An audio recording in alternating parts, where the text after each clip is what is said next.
Working at Holkham Walled Gardens in the 1980s set me on the path of my career in horticulture. At that time it was being run as a nursery and garden centre by Major and Mrs Ewans with help from Mr and Mrs Gill.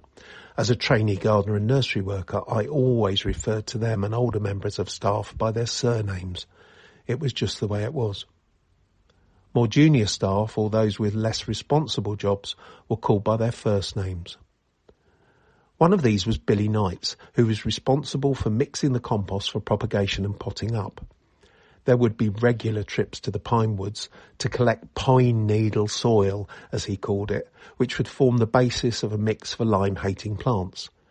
And then there were other tailored mixtures too for a whole range of plants, adding more organic matter for those that needed more moisture, or coarse sand for things that thrived in a well-aerated, free-draining soil.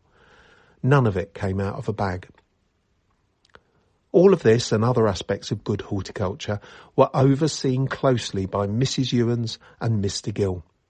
They also showed me how to sow a wide range of different seeds, ways to take cuttings, and methods of dividing herbaceous perennials to make new plants.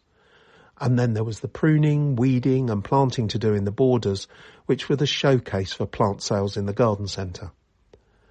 But as with any aspect of gardening and growing, there were the less appealing jobs too. The first one I was given involved lifting wallflowers to bundle into bunches of 12 so they could be taken to sell at King's Lynn Market. During the warm, damp days of autumn, this involved wearing plastic over-trousers to protect me from the wet foliage, but it also meant things got hot and steamy. And that, combined with the distinctive cabbagey smell of crushed wallflower leaves, meant that I was far from fragrant by the end of the working day. Meanwhile, another vivid memory is sitting on a wooden crate in the second square of the walled gardens in the depth of a proper Norfolk winter. This was where the herbaceous perennials were grown in nursery rows for lifting and dividing, and my job for a bone-numbing week was to scrape away the 6 inches of snow to find the plants and then lift them for splitting and potting. I know I wouldn't recommend this as good horticultural practice now, but I guess it taught me a valuable lesson as more than half of my carefully potted divisions failed to grow the following season.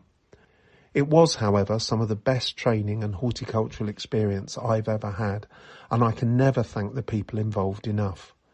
The walled gardens at Holkham will always be an extra special place for me, and it's wonderful to see the horticultural excellence continuing to this day.